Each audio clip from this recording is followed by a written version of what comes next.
इस तरह से रावण बाण, इस तरह से जब भगवान राम जी आगे बढ़ते हैं सबकी दृष्टि उसके ऊपर है। राम जी जो विलंब कर रहे हैं, माता जानकी जी बिल्कुल अधीर हो रही है। और उसी बीच में सभी लोग खड़े हैं। माता सुनैना जब इस दृश्य को देखती हैं तो कहा कि सुनो, अरे कोई तो मना करो, विश्वामित्र भी हैं, राजा जनक जी से भी कहो, अगर राम जी बड़े बड़े रावण सुभट बड़े बड़े पराक्रमी राजा आए, उनसे धनुष टस से मस नहीं हुआ, तो बाल राम से कैसे धनुष टूटेगा? कहीं राम जी को कुछ हो गया तो मैं माता कौशल्या को क्या मुंह दिखाऊंगी?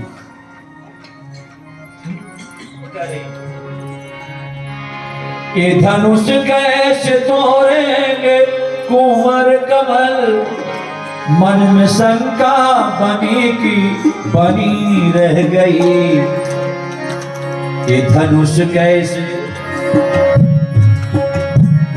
ये धनुष कैसे तोड़ेंगे कुंवर कमल, ये धनुष कैसे तोड़ेंगे कुंवर कमल। अब मन में शंका है, कोई तो इसे मनाओ, कोई तो इसको रोको, इतने सुंदर इतने छोटे बालक हैं, इस धनुष को कैसे तोड़ेंगे?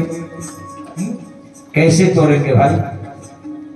यह धनुष कैसे तोड़ेंगे कुंवर कमल, ये धनुष कैसे तोड़ेंगे कुंवर कमल, ये धनुष कैसे तोड़ेंगे कुंवर कमल, ये धनुष कैसे तोड़ेंगे कुंवर कमल। मन में शंका बनी की बनी रह गई, मन में शंका बनी की बनी रह गई। ये धनुष कैसे तोड़ेंगे कुंवर कमल, ये धनुष कैसे तोड़ेंगे कुंवर कुंवर, ये धनुष कैसे तोड़ेंगे कुंवर कुंवर, ये धनुष कैसे तोड़ेंगे कुंवर कुंवर। मन में शंका बनी की बनी रह गई, मन में शंका बनी की बनी रह गई। एक सखी ने कहा, माता आप नहीं जानती, आप जानो। मन में शंका बनी की बनी रह गई। और माँ एक ही बाण में, एक ही बाण में तारका राक्षसी, एक ही बाण में तारका राक्षसी। तो बड़ी की बड़ी रह गई, बड़ी की बड़ी रह गई। देख कर राम जी को जनक नंदनी, देख कर राम जी को जनक नंदनी। मन में शंका बनी की बनी रह गई, मन में शंका बनी की बनी रह गई। देख कर राम जी को जनक नंदनी, देख कर राम जी को जनक नंदनी। बाग में बस खड़ी की खड़ी रह गई, बाग में बस खड़ी की खड़ी रह गई। बोली दूसरी सखी, बोली दूसरी सखी छोट देखन में, बोली दूसरी सखी छोट देखन में। पर चमत्कार इनका नहीं जानते, पर चमत्कार इनका नहीं जानते। एक ही बाण में, अपनी बाण में, एक ही बाण में तारका राक्षसी। फिर तो बड़ी रह गई, सकीना बड़ी की बड़ी रह गई। कर राम को श्री जनक नंदनी, देख कर राम को श्री जनक नंदनी। बाप में जा खड़ी के खड़ी रह गई। अब बार बार माता सुनैना विचलित हो रही। सखी ने कहा, बोली कह कुंभज कहूँ सिंधु अपारा, सो सह सुजसु सकल संसारा। आज जिस कथा को सुन रहे हैं, जिस कथा को श्रवण करने वाले भरद्वाज जी कुंभज ऋषि ने क्लीम ओम ह्रीम केशवाय नमः, क्लीम केशवाय नमः, ओम ऐं ह्रीं क्लीं का करके उन्होंने 3 अजूरी में ही पूरे समुद्र का जल पान कर गए।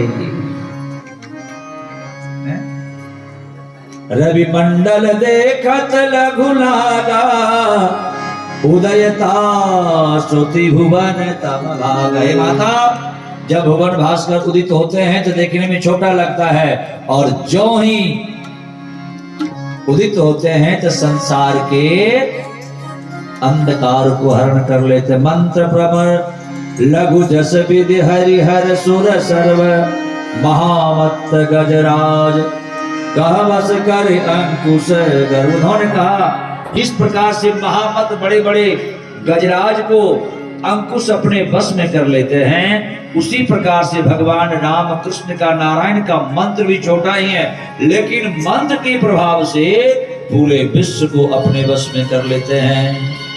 हे मां, आप चिंता मत करो। तब राम ही, माता को जब विश्वास हो गया, तब राम ही बिलो की बैदेही, आहा समय हृदय बिनवती जही तेही। मन ही मन मनाव अकुलानी, हो प्रसन्न महेश भवानी। आज माता जी याद करने लगी, करहु सफल आपन सेवकाई, आज लगी किन्हों। उन्होंने कहा कि हे मां, करहु सफल आपन सेवकाई, करहित हरहु चाप गरुआई। गणनायक वरदायक देवा, आज लगे किन्हों तुम सेवा। आज माता जानकी जी विनती कर रही है गणपति जी से, हे भगवान, आज से लेकर बाल काल से लेकर मैंने जो है माता पार्वती से विनती कर रही हैं, आज से लेकर के बाल काल से लेकर हे मां मैंने आपकी सेवा की है, और वह सेवा का फल आज मुझे एक ही वस्तु चाहिए, वह मुझे राम चाहिए। मोर मनोरथ जाने उन्हीं के, बसहु सदा पुरपुर सबही के। हे मां, अब मेरे मन में क्या है? बिनती सुनो जगत की माई, बिनती सुनो जगत की माई, बिनती सुनो जगत की माई, जगत की माई, जगत की माई। मेरे मन में क्या है तुम सब ही जानो, मेरे मन में क्या है तुम्हें सब जानो। बिनती सुनो जगत की माई, बिनती सुनो जगत के माई, जगत के माई, जगत के माई। बार बार बिनती सुनी मोरी, करहु चाप गरुता अति थोरी। आज बार बार माता जानकी जी अकुला रही हैं, हे मां मैंने देखी है जब भगवान राम पुष्प वाटिका में पुष्प को चयन कर रहे थे, और इतने गरुड़ का धनुष है, इस धनुष को कैसे उठा पाए। मन ही मन आज माता पार्वती से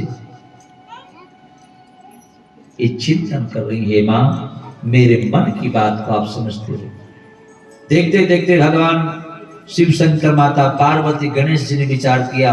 माता पार्वती आज जानकी जी से कहने लगे, हे पुत्री, अगर तुम कहीं रही हो तो धनुष को कितना मैं हल्का कर दूं? 1 क्विंटल। माता जानकी जी कहा नहीं, कम। 50 किलो कहा कि बिल्कुल कम। 25 किलो बोला कि नहीं, 10 किलो और कम, 5 किलो और कम, 2.5 किलो और कम, 2 किलो और कम, 1 किलो और कम, 100 ग्राम और कम, 50 ग्राम और कम, 25 ग्राम और कम। 5 ग्राम। और माता जानकी जी ने कहा कि मैंने देखा भगवान राम जब पुष्टन कर रहे थे तो उनके माथे से श्रम बिंदु जो उतर रहा था, एक तुलसी के पत्ते उतारते समय जब भगवान के माथे से पसीना टपक रहा है, बताइए कि जब पुष्प को तोड़ने में जब पसीना टपक रहा है, ये धनुष कैसे उठा पाएंगे? इस तरह से आज भगवती जानकी जी अपना गई है। आप ऐसा करो, निज जरता लोग काके बताओ जो इनके धनुष का भार है कहां डालूं? धनुष का भार कहां डालूं? आप मंदिर में रह रहे हो, कथास्थल में रह रहे हो, कीर्तन कर रहे हो, सत्संग कर रहे हो, मंदिर में हर तरह का दान आता है। बोलो जय सीताराम। कितने तरह का दान आता है? मरे उसका भी दान आता है, जिंदा हो उसका भी दान आता है, कोई संकट हो उसका भी दान आता है, ग्रह गोचर उतार करके उसका भी दान आता है, दीन दुखी सब ग्रह गोचर भूत पिशाच अलाय बलाय सब उतार करके मंदिर का महंत पुजारी को दे। मरे तो रहने वाले पुजारी रहे, मरे तो रहने वाले महंत, और जिए तो हम, मरे तो हैं, तो उसका भी विधान है। स्थान में बहुत प्रकार से धन आता है, लेकिन धन में मत होता है, पाप का भी धन होता है। पुण्य का तो बहुत लोग ही देंगे, कम देंगे, अपने नेक कमाई में से बहुत कम लोग देंगे। सब तो नेक कमाई, ऐसा नहीं करना। लेकिन अगर मंदिर में, स्थान में धन आता है तो उसका परिमार्जन तभी कर सकते हैं, नहीं तो क्या करेगा धन? दान का दिया हुआ धन क्या काम करता है? आपने तेजाब का नाम सुना है? बहुत तेज तेजाब जो होता है, अगर आप तेजाब से भी ज्यादा तेज क्या है? तेजाब से भी ज्यादा तेज क्या है?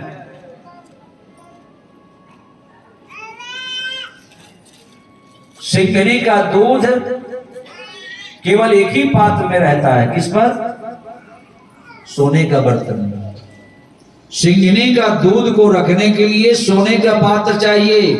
अगर समान पात्र पर चांदी हो, पीतल हो, तांबा हो, मिट्टी हो और लोहे पर रखेंगे तो बिल्कुल तेजाब की तरह उसको आर पार कर देता है सिंघनी का दूध। और दान भी क्या है? और सिंघनी का दूध है। बोलो जय सीताराम। दान का वस्तु क्या है? सिंघनी का दूध है। और सिंघनी को दूध को अगर कि आपने सोने का पात्र नहीं रखा, उस पात्र को छेद कर देगा और कई तरह का उत्पात उत्पन्न हो सकता है, आर पार हो जाएगा। इसीलिए मंदिर में रहने वाले, आश्रम में रहने वाले, दान का वस्तु लेने वाले को भजन का प्रभाव चाहिए, खूब भजन करना चाहिए। वो भजन का प्रभाव होगा तब तो आप किसी के दान को ले सकते हैं, नहीं तो रस रसातल जायहि तबहि। वस्तु आ जाए दे दो, तेरे तख्त मुंजी था।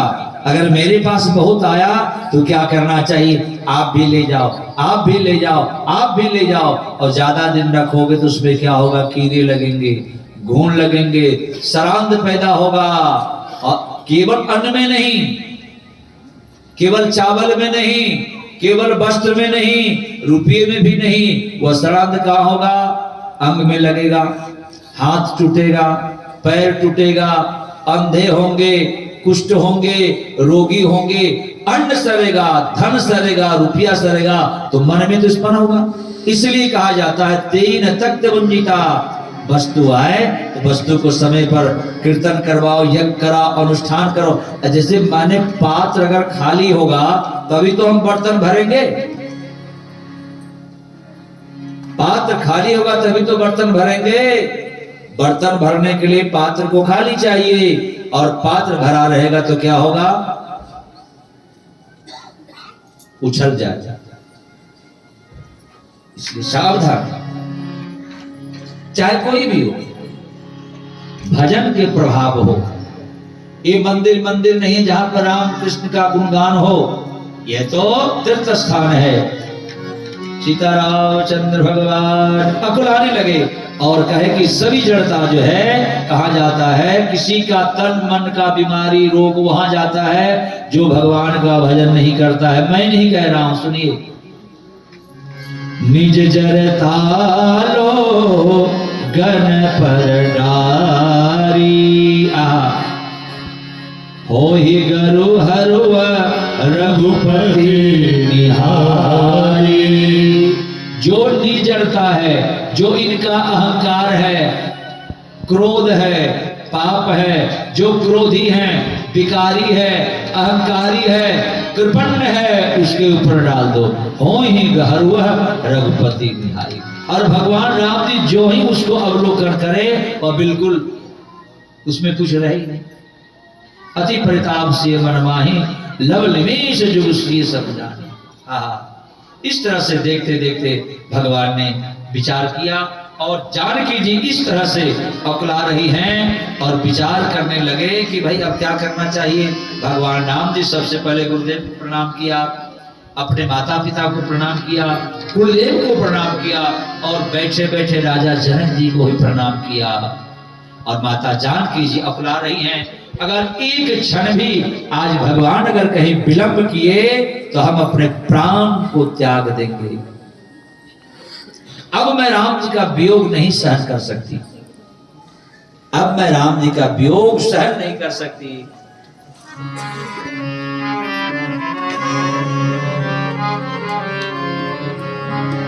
का बरसा जब कृष्ण सुखाने, का बरसा जब कृष्ण सुखाने, का बरसा